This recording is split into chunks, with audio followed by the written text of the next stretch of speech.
श्री हजरत साहब के चरणों में साहेब बंदगी साहब, गुरु गोसाई भगवत साहब के चरणों में साहेब बंदगी साहब, गुरु गोसाई राकेश साहब के चरणों में साहेब।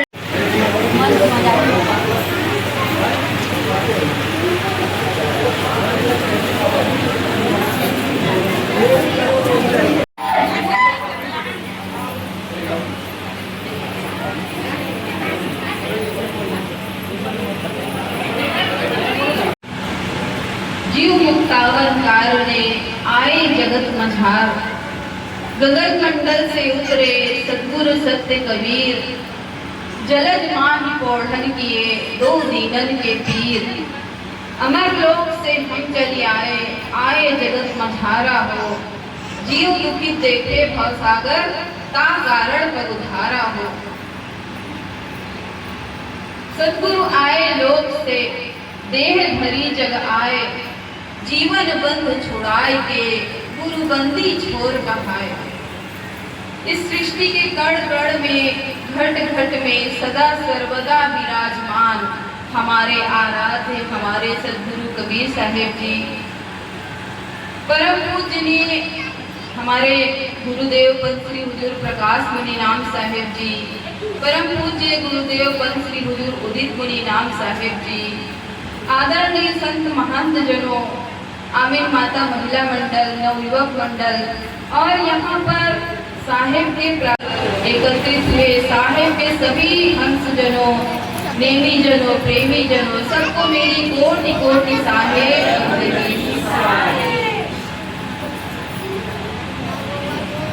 बड़े सौभाग्य की बात है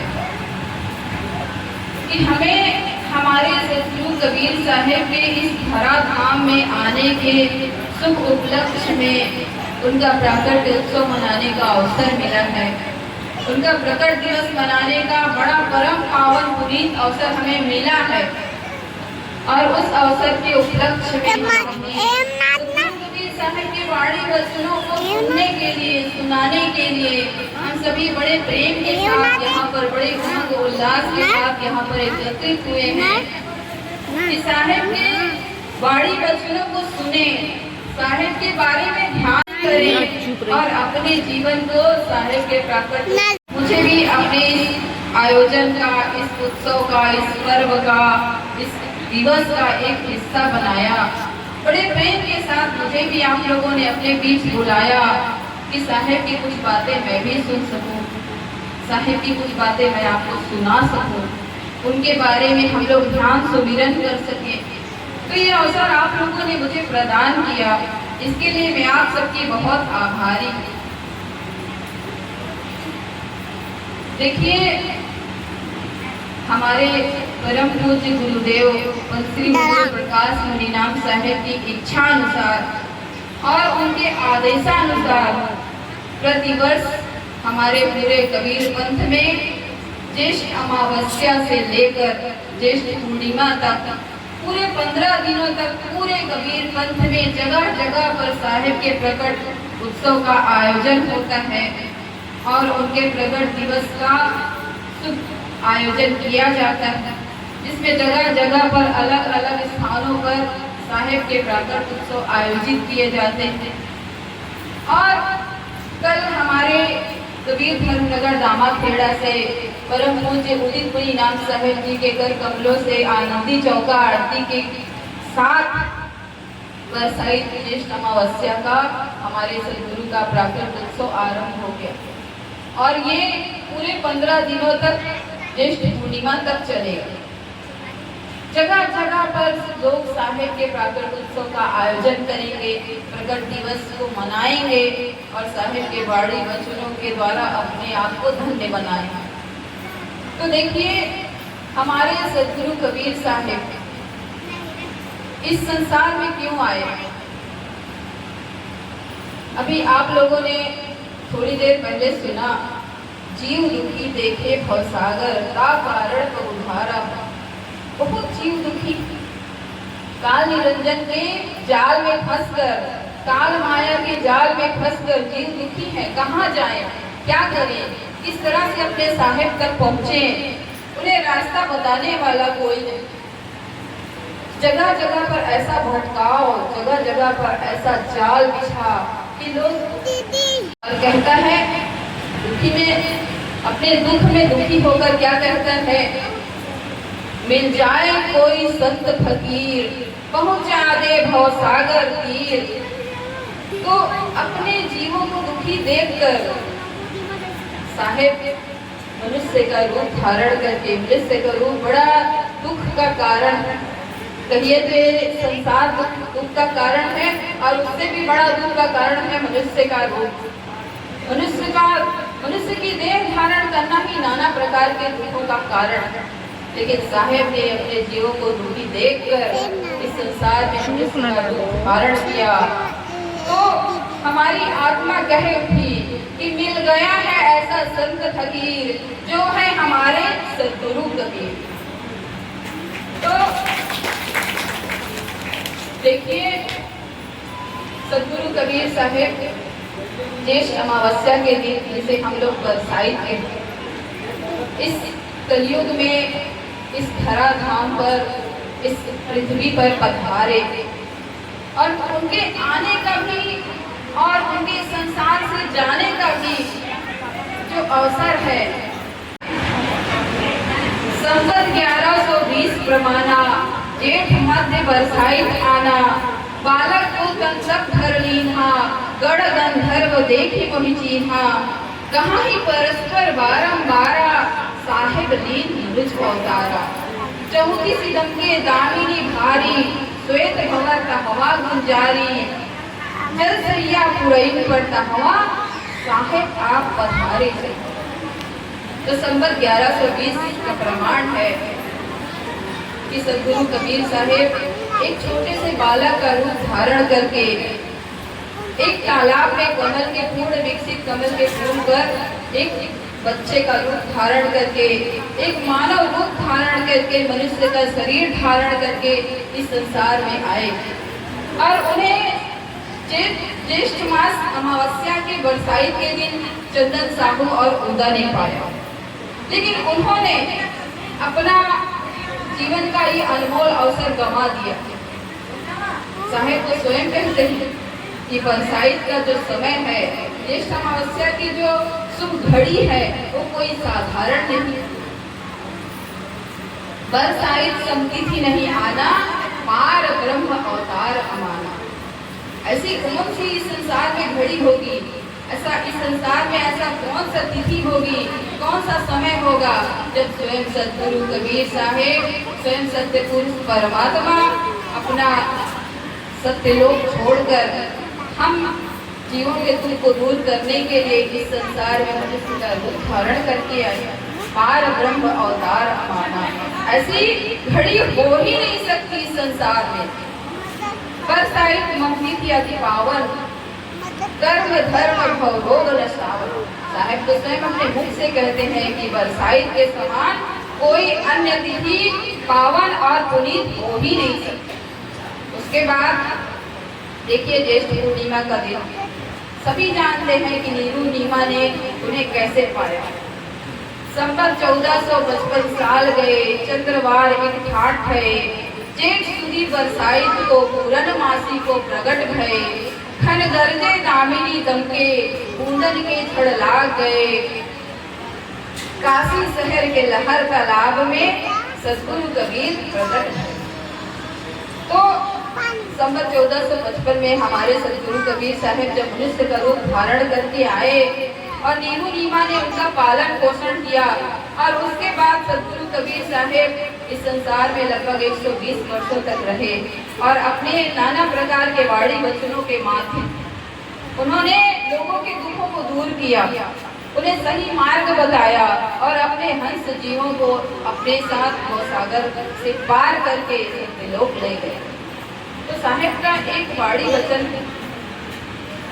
मन रे कर ले तू साहेब से प्रीत, मन रे कर ले तू साहेब से प्रीत, शरण गए तो सबकी उबरे ऐसी उनकी रीत। तो मन को कहते हैं साहेब कि अपने सद्गुरु से, अपने परमात्मा से प्रेम कर ले, प्रीत कर ले, क्योंकि अगर उनसे तू प्रीत करेगा उनसे प्रेम करेगा, अपने मन को उनके ध्यान में, उनके भजन में लगाएगा, तो उनकी शरण में जाने के बाद अगर तेरा उद्धार न हो तो यह असंभव हो। उनकी ऐसी रीत है कि उनकी शरण में जो भी जाएगा प्रेम से और प्रीत से, पूरे मन से, तो उसका उद्धार ना हो, और उनकी शरण में जाकर ना उतरे, ऐसा हो ही नहीं सकता। लेकिन मन लगता कहाँ? एक बार एक वृद्धा स्त्री एक संत महात्मा जी के पास गई। उसने कहा कि महात्मा जी, ऐसा कोई उपाय बता दीजिए कि मेरा मन अपने परमात्मा में, अपने भगवान में लगे। लगता ही नहीं, क्या करूं? मैं तुम्हें उपाय बताता हूं। उन्होंने कहा कि अपनी आंखें बंद करो और पहले ये बताओ कि तुम्हारे घर में सब लोग हैं, तुम्हारे भाई बहन, माता पिता, तुम्हारा पति, तुम्हारे बच्चे, सभी हैं? तो उस स्त्री ने कहा, उस वृद्धा स्त्री ने कहा, हाँ सभी, मेरा तो पोता भी है। तो महात्मा जी ने कहा, ठीक है, आंखें बंद करो और सबसे पहले अपने पोते की शकल को अपने आंखों के सामने लाओ। वृद्धा स्त्री ने कहा कि आ गई। महात्मा जी ने पूछा, क्या शकल सामने आई आंखों के? वृद्धा स्त्री ने तुरंत कहा, हाँ आ गई। फिर उन्होंने कहा, अपने माता पिता की शकल सामने लाओ। उसने कहा, हाँ आ गई। फिर उसने अपने भाई बहन की, अपने पति की, अपने पुत्र की, सारे घर परिवार की शकल अपनी बंद आंखों के सामने ला दी।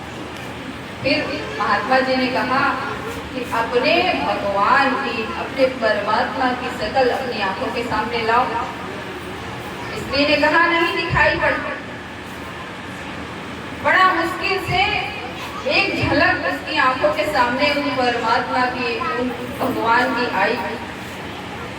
महात्मा जी ने कहा कि ठीक है।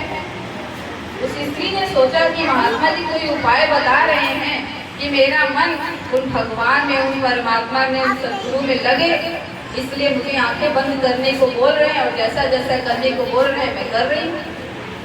तो उन महात्मा जी ने कहा कि ठीक है, अपनी आंखें खोल दो और मुझे कृपा करके ऐसा ज्ञान बता कि तूने ऐसी टेक्नोलॉजी कहाँ से सीखी कि देखो आंखें खुली रहती हैं तो सारे दिखाई पड़ते, जो भी है सामने वो दिखाई पड़ता है, लेकिन बंद आंखों के सामने शकल आ जाए, ये तो बड़े ही अनोखी बात है। ऐसी टेक्नोलॉजी कहाँ से सीखी, मुझे भी बताओ। कि तुमने आंखें बंद कर ली और अपने माता पिता, अपने भाई बहन, अपने पोते की और अपने पुत्र की, अपने पति की, और यहाँ तक कि तुमको मैंने कहा कि जब तुम्हारा विवाह हुआ था तो तुम जोड़े में, दुल्हन के जोड़े में जो तुम्हारी फोटो थी उसकी भी शकल सामने ला। तुमने तुरंत ही याद कर लिया, सामने आ गई। लेकिन जब परमात्मा की शकल सामने लाने को बोला तो उसमें बड़ी कठिनाई हुई। तो ऐसा कौन सा टेक्नोलॉजी इस्तेमाल करती होगी, बंद आंखों के सामने भी तुम नहीं देख पाती, मुझे भी बताओ कृपा करके। वृद्धा स्त्री ने कहा, महात्मा जी आप कैसी बच्चों जैसी बातें करते हैं? अरे भाई, जिनके साथ हम जीवन भर जीते हैं, जिनके साथ हम जीवन भर मन को लगाए रखते हैं, जिनके साथ जीवन भर हमें प्रेम होता है, प्रीत होती है, उनकी शकल सामने लाने में क्या परेशानी? एक घड़ी के लिए चाहे बंद आंखों के सामने हो, चाहे खुली आंखों के सामने हो, साक्षात प्रकट हो जाते हैं। तो महात्मा जी ने कहा, यही तो बात है, तुम्हारे मन में अपने परमात्मा के लिए कोई प्रेम नहीं है, कोई प्रीत नहीं है, तो तुम्हारे परमात्मा तुम्हारे ध्यान में आएंगे कैसे? कभी नहीं आएंगे।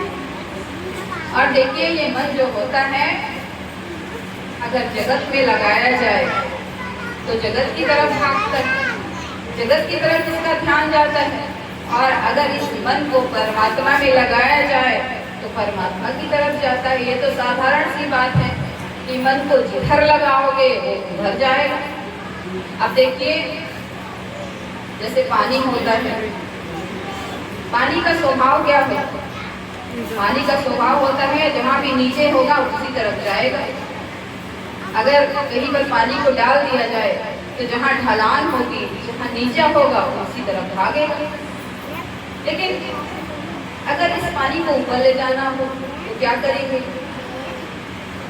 घरों में पानी पहुंचाना होता है, टंकी में पानी भरना होता है, तो क्या करते हैं? बड़ा साधारण सा उपाय, यंत्र लगा दिया जाता है। यंत्र के माध्यम से क्षण भर में पानी टंकी में भर जाता है, चाहे कितने ही नीचे हो, चाहे 200 फीट नीचे हो, चाहे 500 फीट नीचे हो, पानी यंत्र के माध्यम से, पंप के माध्यम से ऊपर पहुंच जाता है। तो ऐसे ही इस मन को जो अधोमुखी नीचे की तरफ भागता है, देखिए जितने भी मनोरंजन की चीजें हैं उसी तरफ ये मन भागेगा, लेकिन अपने परमात्मा के सद्गुरु के भजन में आसानी से काबू में नहीं आता। तो इसे काबू में कैसे किया जाए? इसे आसानी से काबू में करने के लिए मंत्र का यंत्र लगा दो। मंत्र के यंत्र से ये बड़ी आसानी से काबू में आ जाएगा और हमारा मन हमारे परमात्मा तक पहुंच जाएगा। तो मंत्र भी कैसा, बड़ा कठिन सा, कई शब्दों का, कई पंक्तियों का बड़ा कठिन मंत्र नहीं चाहिए। हमारे साहेब ने तो बड़ा सरल सहज, एक बड़ा सरल सहज उपाय बताया। हमको सत्यनाम का जाप करने को दिया है। तो सत्यनाम के समान सरल कोई मंत्र नहीं, लेकिन बात इतनी है कि मन से करना है, और मन तो इतनी आसानी से काबू में आता नहीं। तो उसको सत्यनाम के मंत्र के यंत्र से सद्गुरु के चरणों में लगा दिया जाए। तो मन रे कर ले तू साहेब से प्रीत, तो मन आपने आसानी से साहेब के शरण में चला जाएगा और उनसे प्रीत करने लगेगा और उनसे प्रेम हो जाएगा। तो हमारी खुली आंखों के सामने भी और बंद आंखों के सामने भी हमारे सद्गुरु देव, हमारे परमात्मा, हमारे आराध्य साक्षात दिखाई पड़ने लगेंगे। तो अपने मन को काबू में करने का यही बड़ा आसान उपाय है कि सत्यनाम के मंत्र के यंत्र से इस मन को काबू में करना। और बिना मन में साहेब के लिए प्रेम जगाए, बिना साहेब के लिए प्रीत जगाए, ये मन साहेब को पा ही नहीं सकता। एक बार एक संत महात्मा जी जंगल में रहा करते थे और एक शिकारी उधरी से जाया करता था। शिकारी का नियम था कि संत महात्मा जी के पास से गुजरता तो उन्हें प्रणाम करता और उनका छोटा मोटा कोई भी काम हो तो कर देता। धीरे धीरे उस शिकारी को संत महात्मा जी के लिए प्रेम हो गया। उसके मन में संत महात्मा जी के प्रति प्रेम बढ़ने लगा, प्रेम का भाव आ गया कि संत महात्मा जी कितना अच्छा काम करते हैं। सदैव ध्यान स्मरण भजन सुमिरन परमात्मा का नाम जप करते हैं, और मैं क्या करता हूँ, मैं तो बड़ा तुच्छ कार्य करता हूँ। लेकिन क्या करें, जीवन यापन का सहारा। उसने उन महात्मा जी के लिए मन में प्रेम जगा लिया, उसके मन में उस पर महात्मा जी के लिए प्रीत की भावना आ गई। एक दिन अचानक उसने महात्मा जी से पूछा कि महात्मा जी, मेरी समझ में नहीं आता है कि मैं तो शिकार करता हूँ, मैं तो आखेट करता हूँ, लेकिन आप किसका शिकार करते हैं? अब महात्मा जी ने कहा कि इसको बड़ी बड़ी ज्ञान की बातें बताऊंगा, समझ में तो आएगा नहीं, तो इसको मैं इसी की भाषा में समझाता हूँ। महात्मा जी ने कहा कि तुम जंगली जानवरों का शिकार करते हो, मैं उस भगवान का शिकार करता हूँ। और फूट फूट कर रोने लगे। शिकारी ने पूछा कि महात्मा जी आप रो क्यों रहे हैं? उन्होंने कहा कि भाई तुम तो शिकार करते हो, पकड़ के ले आते हो, लेकिन मैं जिनका शिकार करने की सोच रहा हूँ तो कभी मेरी पकड़ में आते ही नहीं। अच्छा, आप बताइए कि आपका शिकार दिखता कैसा है, आपका भगवान दिखता कैसा है, मैं पकड़ कर लाऊंगा। उन्होंने बता दिया कि मेरा जो भगवान है बहुत सुंदर, बड़ा सलोना और मुरली बजाता है और अपने होठों पर बांसुरी रखता है, गाय चराता है। श्री कृष्ण भगवान की बात कर रहे थे संत महात्मा जी, उन्हीं का स्मरण ध्यान किया करते थे। शिकारी ने कहा ठीक है, आप उनका पूरा हुलिया आपने मुझे बता दिया, उनके बारे में पूरी बातें बता दी, कैसे दिखते हैं, क्या करते हैं, मैं उनको पकड़ कर लाऊंगा। और एक नियम लेता हूँ, एक प्रण करता हूँ कि जब तक उनको पकड़ कर नहीं लाऊंगा अपने जाल में फंसा कर आपके सामने, तब तक पानी की एक बूंद नहीं पीऊंगा। निकल पड़ा, जंगल में पहुंचा, जाल बिछाया जैसा किया करता था और बैठ गया कि उस भगवान को पकड़ कर ले जाऊंगा, संत महात्मा जी के सामने प्रस्तुत करूंगा, संत महात्मा जी की तपस्या पूर्ण हो जाएगी और संत महात्मा जी अपने शिकार को पा लेंगे। बड़ा बोला, जैसा मन में विचार आया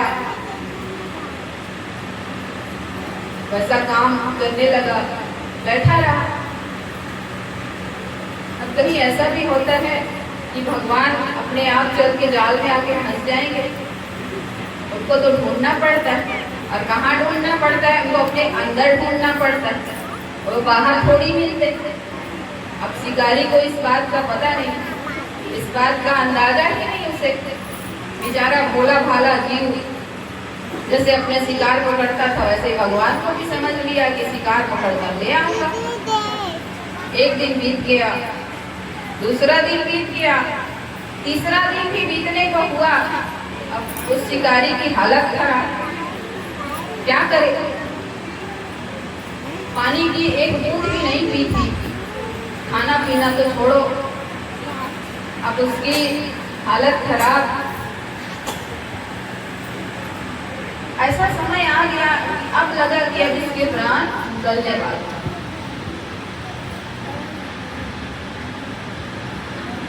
अब देखिए उस शिकारी का भाव देखिए, उसने अपने लिए उस भगवान को पकड़ने की नहीं सोची, उसने इस भाव न हो जाएंगे और वो प्रसन्न होंगे तो मैं भी प्रसन्न हो जाऊंगा।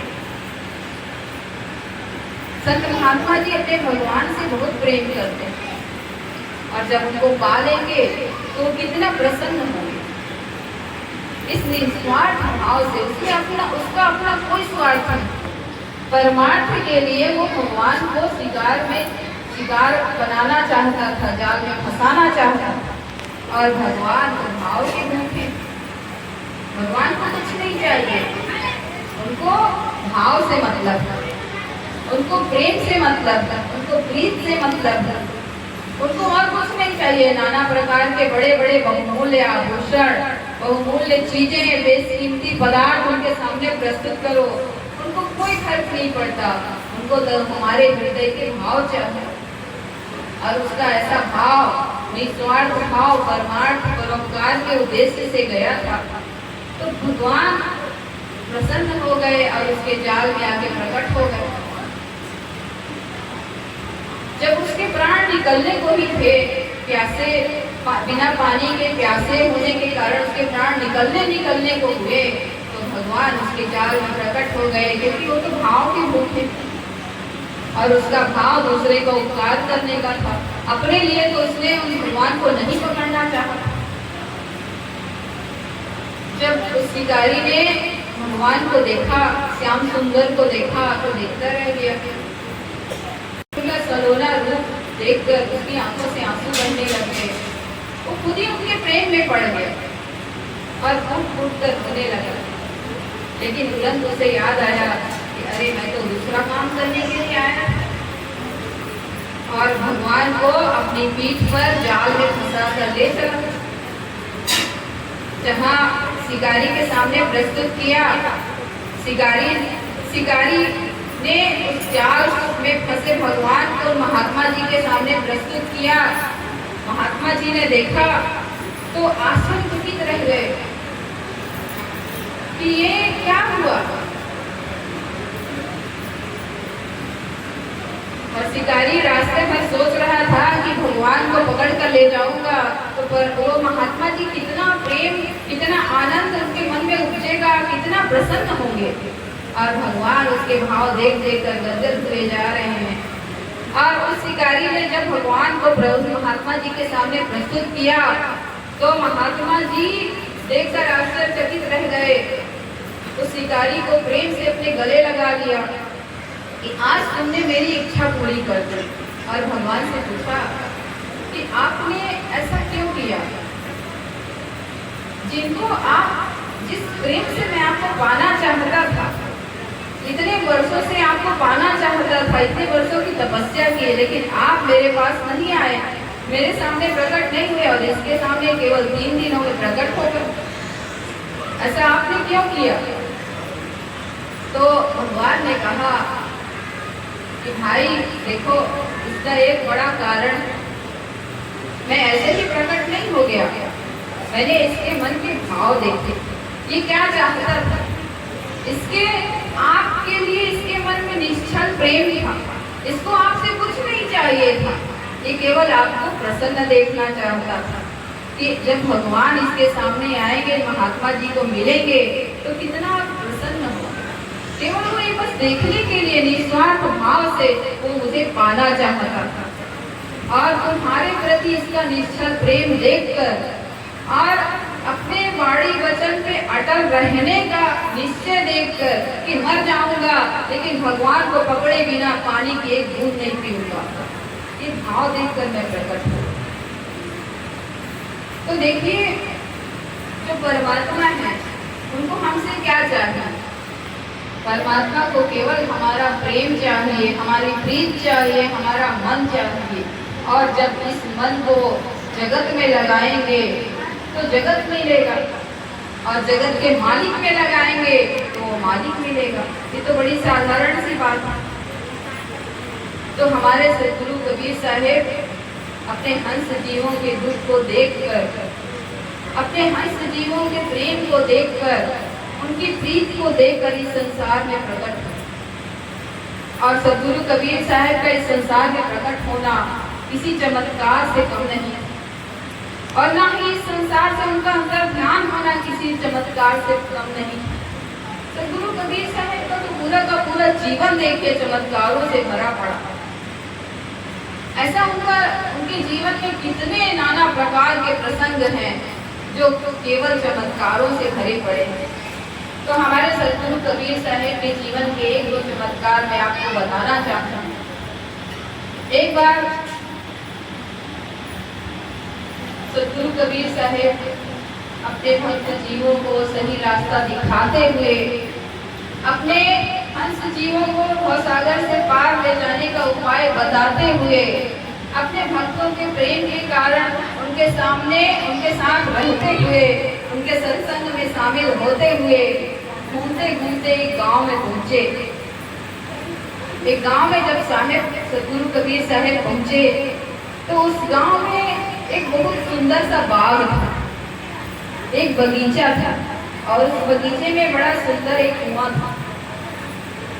संत महात्माओं के साथ सद्गुरु कबीर साहब उस गांव में पहुंचे बगीचे में, तो वहां पर उन्होंने उस कुएं से पानी निकाल कर सबने अपने हाथ पैर धोए, अपना जो अपनी प्यास थी उस पानी से बुझाई, और उसके बाद संत मंडली के साथ सद्गुरु कबीर साहब भजन सत्संग में बैठ गए और गाने लगे कि मन लागो मेरे यार फकीरी में।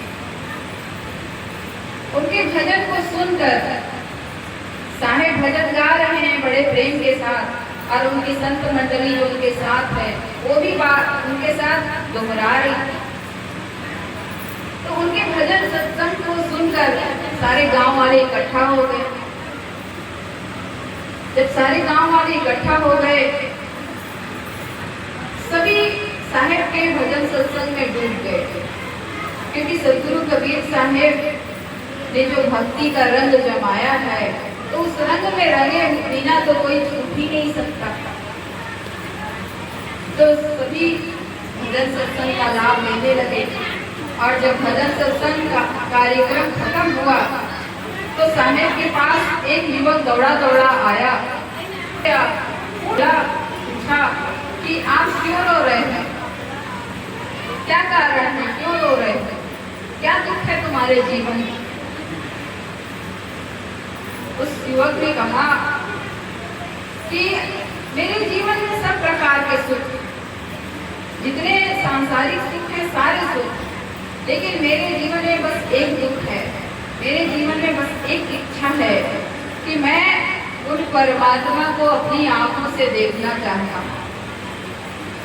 सदगुरु कबीर ने कहा कि उन परमात्मा को तुम अपनी बाहरी आंखों से कैसे देख सकते हो। उन परमात्मा को देखने के लिए तो अपने अंदर की आंखें खोलनी पड़ेंगी, अपने अंदर के पट खोलने पड़ेंगे, अपने हृदय की आंखें खोलनी पड़ेंगी। तो देखने के लिए तुम्हें अपने मन की आंखें खोलनी पड़ेंगी। उन्हें तो बाहरी आंखों से नहीं देखो, केवल अपने मन की आंखों से, अपने हृदय की आंखों से, अपने हृदय के चक्षुओं से। तो उसने युवक ने पूछा, साहेब से प्रश्न किया, तो आप बताइए मुझे कि भक्त प्रहलाद को भगवान नरसिंह रूप में कैसे मिल गए। भक्त प्रहलाद को परमात्मा नरसिंह रूप में कैसे दिखाई पड़े। सदगुरु कबीर ने कहा, साहेब ने कहा कि देखो परमात्मा तो निराकार, उनका कोई आकार नहीं, लेकिन जब भक्त कष्ट में होता है, जब किसी भक्त को कष्ट से उबारना होता है, तो भक्त को परमात्मा अलग अलग रूपों में प्रकट हो जाता है। जैसे अग्नि होती है,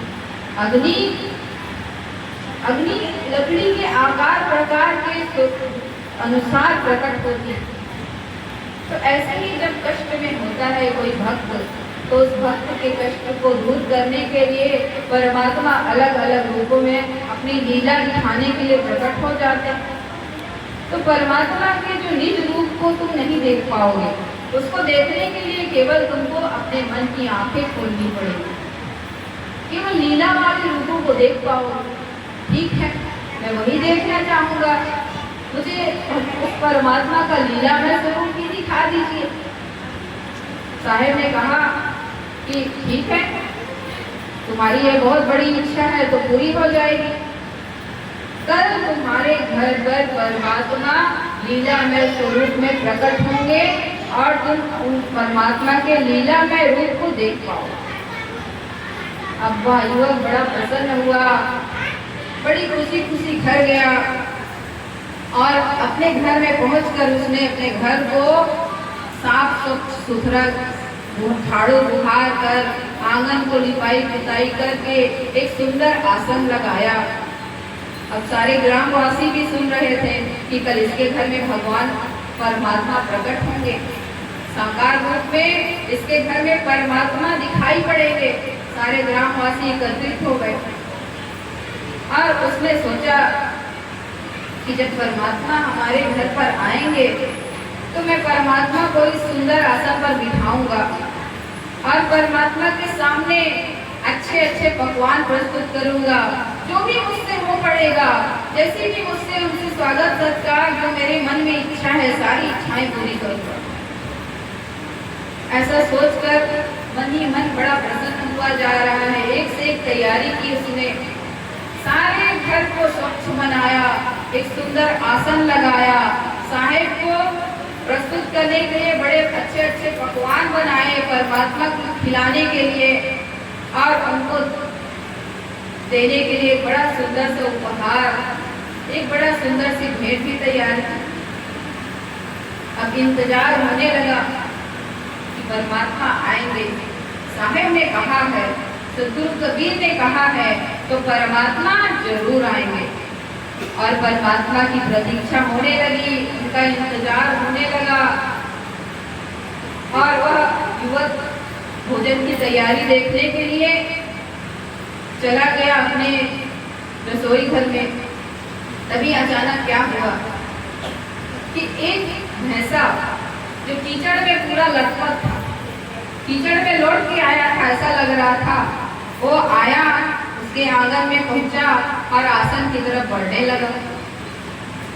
अचानक वो युवक आ गया, उसने देखा कि अरे कहीं ये जाकर उस आसन पे चढ़ जाएगा तो आसन गंदा हो जाएगा। परमात्मा के लिए मैंने सुंदर आसन बिछाया है, वह भैंसा जाकर कीचड़ से गंदा कर देगा, भगाओ इसे। अब सारे ग्रामवासी भी उठ पड़े, मारो मारो भगाओ भगाओ होने लगा।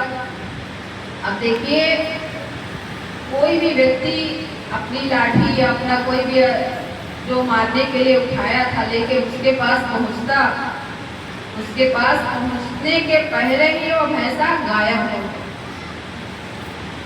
भैंसा वहां से गायब हो गया।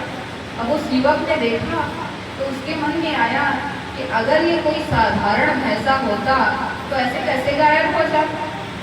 ये हमारे सदगुरु कबीर साहिब ने जो कहा था वही परमात्मा का स्वरूप तो नहीं था।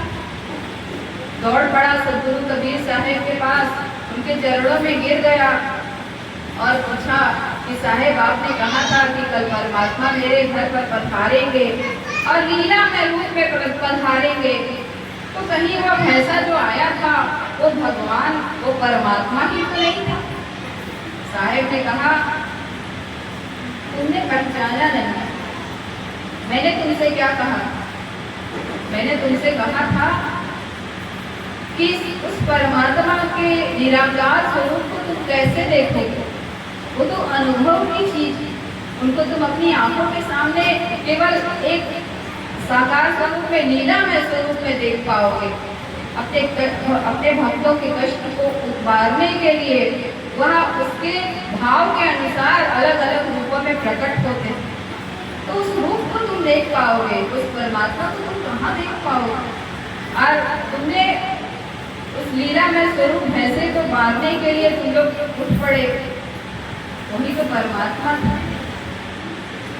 और देखो, मैंने अपने परमात्मा को अपनी इन आंखों से पूरे संसार में, पूरी सृष्टि में देख लिया है। क्या जल, क्या थल, क्या वायु, क्या अग्नि, क्या हवा, सर्वत्र वो परमात्मा विराजमान। लेकिन मिलेंगे कैसे? केवल प्रेम से, केवल प्रीत से। साहेब कहते हैं, अपने मन की आंखें खोलो, दुई दुई लोचन देखा, हरि बिन और न देखा, मेरे नैन रहे रंगुलाई, अब बेगल कछु कहा न जाई। साहेब कह रहे हैं कि वो परमात्मा तो सर्वत्र विराजमान, तो उनको अनुभव कर लो, उनको प्रेम से अपने अंदर लाओ। और वो स्वामी तुलसीदास जी भी तो यही कहते हैं, तुलसी इस संसार में सबसे मिलिए धार, ना जाने किस रूप में नारायण मिल जाए, हरि व्यापक सर्वत्र समाना, प्रेम से प्रकट होए नहीं जाना। तो अपने मन में प्रेम पैदा करो, अपने मन में साहिब के परमात्मा के लिए ध्यान सुमिरन की भावना लाओ, तो कैसे नहीं दिखाई पड़ेंगे। उस युवक ने कहा कि मेरे भी हृदय की आंखें खोल दीजिए। साहिब ने कहा कि उसका बड़ा सरल उपाय है, तुम सद्गुरु परमात्मा के प्रेम में ऐसे रंग जाओ, मेरे नैन रहे रंगुलाई, अब बेगल कछु कहा न जाई। अपने नैनों को, अपने मन को, अपने अंतरात्मा को, अपने अंतर्मन को उस परमात्मा के प्रेम के रंग में रंग दो, तो संसार का दूसरा कोई रंग चढ़ेगा ही नहीं। तो साहिब ने कहा कि इसका बड़ा सरल उपाय है, सत्य नाम का जाप करो, उस परमात्मा के नाम का सुमिरन करो। और जब परमात्मा के नाम का सुमिरन करोगे तो सर्वत्र वही परमात्मा दिखाई पड़ेंगे। उस परमात्मा के अलावा और कोई तुम्हें कुछ दिखाई ही नहीं पड़ेगा। अपने मन की आंखें खोलो। तो साहिब के लिए मन में प्रेम जगाना है, प्रीत जगानी है। और उस युवक के मन की आंखें खोल दी सदगुरु कबीर साहिब ने, और उसे सर्वत्र अपने परमात्मा दिखाई देने लगे। उसे सत्यनाम की डोर पकड़ा दी, जिसके माध्यम से वो अपने परमात्मा तक पहुंच गया। और देखिए एक और चमत्कार उनके जीवन का। गुजरात प्रांत में नर्मदा नदी के पूर्व तट पर एक शुक्ल तीर्थ नाम का स्थान, वहां पर ब्राह्मणों की बस्ती थी। दो ब्राह्मण भाई वहां पर रहा करते थे। बड़े का नाम था तत्वा और छोटे का नाम था जीवा। दोनों ब्राह्मण भाई बड़े परमात्मा के प्रेमी, परमात्मा का नाम स्मरण ध्यान सुमिरन में लगे रहा करते थे और संतों की सेवा में बड़ी निष्ठा थी उनकी। उनके घर में अगर कोई संत आ जाए तो बिना उनका स्वागत सत्कार किए वहां से उन संत को जाने नहीं देते थे। और उन लोगों ने, दोनों भाइयों ने एक प्रण कर रखा था कि जब तक किसी एक संत को हम भोजन नहीं कराएंगे तब तक हम भोजन नहीं करेंगे। तो उनके मन में ऐसी भावना थी, ऐसा प्रेम था, संतों की सेवा में निष्ठा थी, अपने परमात्मा के लिए प्रेम था कि उनके दरवाजे पर प्रतिदिन कोई न कोई संत पहुंच जाया करता था। लेकिन उनके जीवन में शांति नहीं। इतना स्वागत सत्कार, संतों की सेवा करते थे, नाम स्मरण करते थे, परमात्मा के ध्यान स्मरण में लगे रहा करते थे। अपने परमात्मा के लिए मन में अटूट प्रेम था, लेकिन मन में शांति। किसी महात्मा जी ने कहा कि आप जब तक किसी पूर्ण संत को, पूर्ण सद्गुरु को अपना गुरु नहीं बनाओगे, उन गुरु को अपना गुरु बनाकर गुरु दीक्षा नहीं लोगे, तब तक तुम्हारे जीवन में शांति नहीं आएगी। तो उन लोगों ने एक उपाय किया कि एक बरगद की, एक वट वृक्ष की एक डाली लाकर अपने आंगन में रोप दी और मन में निश्चय किया कि जो भी संत हमारे दरवाजे पर आएगा उस संत के चरणों को हम पखारेंगे और उसका जो चरणामृत है उसको ले जाकर उस डाली पर डाल देंगे। और अगर जिस दिन वह डाली हरी भरी हो गई, उसमें पत्ते निकल पड़े, कोपले टूट पड़ी, उसी संत को हम अपना गुरु बनाए। नियम पक्का कर लिया और वैसे ही सेवा करते थे वे। हर अपने प्रण के अनुसार बिना किसी संत को भोजन कराए भोजन करते नहीं थे। लेकिन साथ ही साथ अब एक नया नियम बना लिया कि संत जी के चरणामृत को वट की डाली में, सूखी डाली में डालना। तो जितने भी संत आते बड़े प्रेम से उनको अपने आसन पर बिठाते, उनके चरण पखारते और चरण पखार कर उस प्रक्षिप्त जल को, चरणोदक को ले जाकर डाली पर डाल देते। लेकिन कुछ नहीं होता। धीरे धीरे कई वर्ष बीत गए और उन तत्वा जीवा के मन की इच्छा पूरी नहीं हुई। उनको पूर्ण सद्गुरु नहीं मिले। उनको अपने गुरु बनाने लायक कई संत महात्मा मिले ही। एक दिन मन में विचार आया कि ऐसे जीवन से क्या लाभ, ऐसा जीवन जीकर क्या करेंगे। इस जीवन में शायद हमें हमारे सद्गुरु से मिलना लिखा ही नहीं है। हमारे जीवन में सद्गुरु का मिलना इस जीवन में हो ही नहीं सकता। इसीलिए तो आज तक कोई संत महात्मा ऐसे नहीं मिले जिनके चरणोदक से डाली हरी हो जाए और हमें हमारे गुरु मिल जाए। तो हटाओ ऐसे जीवन को, इस जीवन का अंत कर देते, अपने जीवन को समाप्त करने चले तत्वा जीवा। और आश्चर्य की बात देखिए कि सद्गुरु कबीर साहब के मन तक उनके भाव पहुंच गए, क्योंकि मन से मन का जो कांटेक्ट है वो बड़ा आसान होता है, लेकिन मन निर्मल होना चाहिए। अगर मन के शुद्ध भाव हैं तो परमात्मा तक पहुंचने में देर नहीं लग सकती। हमारे अपने साहेब के, उनके मन की बातें साहेब तक पहुंच गई और साहेब ने कहा कि ऐसा कैसे हो सकता है कि मेरे इतने भक्त तत्वा जीवा अपने जीवन का अंत कर दे। ऐसा होना नहीं चाहिए। साहेब कबीर उनके दरवाजे पर पहुंच गए और सद्गुरु कबीर के संत रूप को, उनके सौम्य स्वरूप तपस्वी रूप को, उनकी वेशभूषा को, उनकी वाणी वचन को देखकर तत्व जीवा बड़े प्रभावित हुए कि अगर हमारे जीवन का अंत हम करने चले थे और ये संत महात्मा जी आए तो ऐसा संभव है कि यही हमारे गुरु बनने के लिए आए। बड़े प्रभावित हुए सद्गुरु कबीर साहब का सौम्य रूप देखकर, उनके वाणी वचन सुनकर, उनका रूप देखकर तत्व जीवा मोहित हो गए कि अब हमारे सद्गुरु शायद हमें मिल गए, ऐसा उनके मन में आशा हुई। और सद्गुरु कबीर को ले जाकर आसन पर बिठाया, सद्गुरु कबीर साहब के चरणों को पखारा तत्व जीवा ने, और जैसे ही चरणामृत को ले जाकर उस वट की सूखी डाली पर डाला, उनके मन में आश्चर्य की सीमा न रही। वो सूखी डाली तुरंत हरी भरी हो गई, और हरी भरी हो गई, उसके साथ ही उसमें कुंपले फूटने लगी, उसके पत्ते लगने लगे। तत्व जीवा के मन में, उनके आंखों से आंसुओं की धार बहने लगी। आज हमें हमारे सद्गुरु मिल गए। तत्व जीवा के मन में जो अपने जीवन का अंत करने चले थे, उन्हें अपने सद्गुरु से भेंट हो गई। उन्होंने सद्गुरु कबीर साहब के चरण पकड़ लिए कि हमें हमारे सद्गुरु मिल गए, अब आप हमें कृपा करके गुरु दीक्षा दीजिए, हमें अपना शिष्य बना लीजिए, क्योंकि अब हम कहीं नहीं जाएंगे।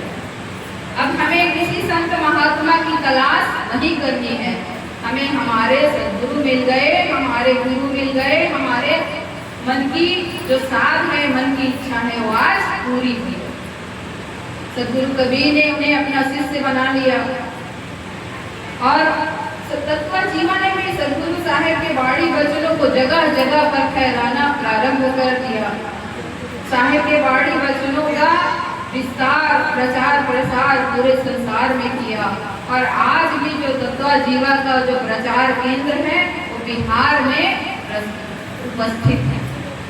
और वो जो वट वृक्ष की सूखी डाली थी, इस पर साहेब के चरणामृत को डाला, वो धीरे धीरे बढ़ती गई और एक बड़े विशाल वट वृक्ष का रूप। एक वर्ष कार्तिक पूर्णिमा,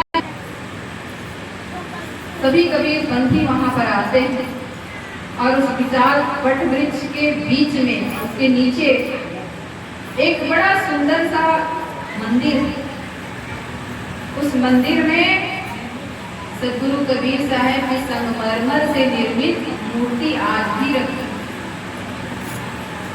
प्रत्येक वर्ष मेले में लोग जाते हैं, साहेब के दर्शन करते हैं, उस वट वृक्ष को देखते हैं और तत्व जीवा को याद करते हैं। तो साहेब के जीवन में हजारों का बड़ा, साहेब का तो पूरा जीवन ही चमत्कारों से भरा पड़ा है। साहेब का इस संसार में आना भी एक चमत्कार था, इस संसार से जाना, अंदर ध्यान होना भी एक चमत्कारों से भरा पड़ा।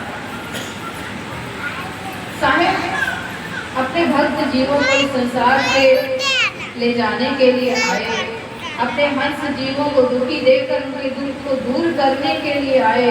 स्वयं दुख का कारण यह शरीर, मनुष्य शरीर धारण करके आए। तो साहेब के मन में बस यही विचार था कि अपने हंस जीवों को भवसागर से पार ले जाना है, जो भूल भटक गए हैं उन्हें सही रास्ते पर लगाना है, और अपने भक्तों को साहेब अपने वाणी वचनों के माध्यम से उनके सत्संग में लगाना है। तो आज देखिए, हम सभी सद्गुरु कबीर साहब के वाणी वचनों के सत्संग में बैठे हैं, और सत्संग होता क्या है? सत्संग ऐसी ज्ञान गंगा है, ऐसी परमात्मा के द्वारा की गई, सद्गुरु के द्वारा की गई ज्ञान की बरसात, जिसमें अगर सच्चे मन से कोई भी बैठेगा तो वह अवश्य ही भीगेगा। सद्गुरु के प्रेम के रंग में, सद्गुरु के प्रेम के रंग की वर्षा में अवश्य सराबोर होगा। तो हम सभी आए, मनुष्य का शरीर भी ऐसे आसानी से नहीं मिलता। और उसके बाद बड़ा परम सौभाग्य हुआ कि अपने साहेब को पाया, सदगुरु कबीर को पाया। ये भी परम सौभाग्य की बात है। और आज देखिए हम सभी अपने सदगुरु कबीर साहिब के प्राकट उत्सव को बड़े प्रेम से, बड़े आनंद उत्साह के साथ मनाने के लिए यहाँ आयोजित हुए हैं। ये भी बड़ा परम सौभाग्य है। तो आप लोगों ने मेरी बातें बड़े प्रेम पूर्वक सुनी, कुछ अच्छी लगी होंगी, कुछ नहीं लगी होंगी। तो बड़े समय के बाद आप लोगों के बीच मेरा आना हुआ और साहिब के कुछ बाड़ी वचन सुनने को मिले, कुछ सुनाने को मिले। मेरा बड़ा परम सौभाग्य हुआ, मेरे लिए बड़े आनंद की बात हुई। तो अंत में मैं अपने सदगुरु के लिए केवल एक बात कहना चाहूँगी।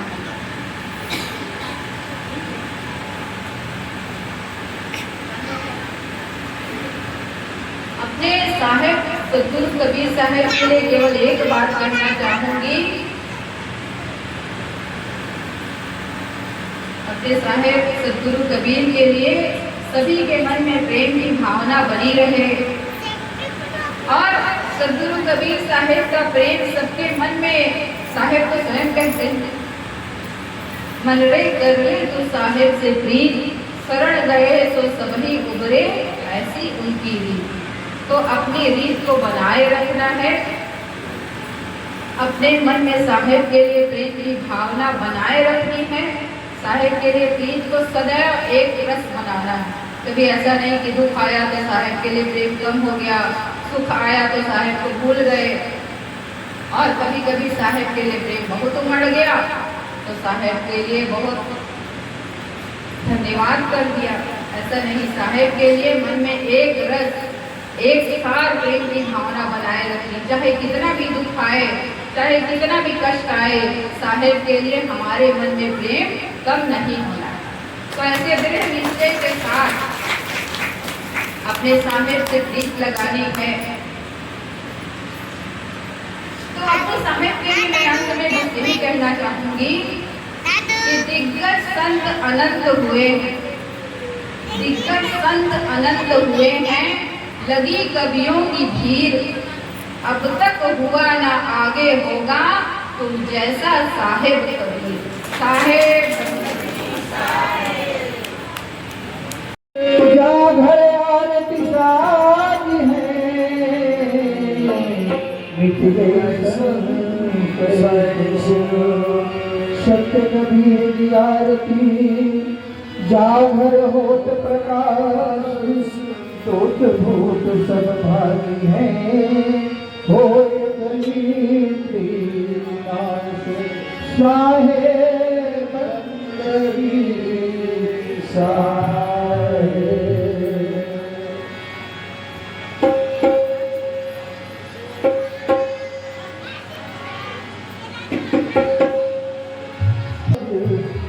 साहेब आरती हो,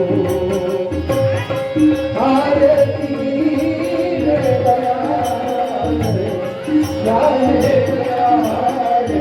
बरस बरस गुरु भजन शरण भयो, शरण शरण भयो, शरण शरण भयो,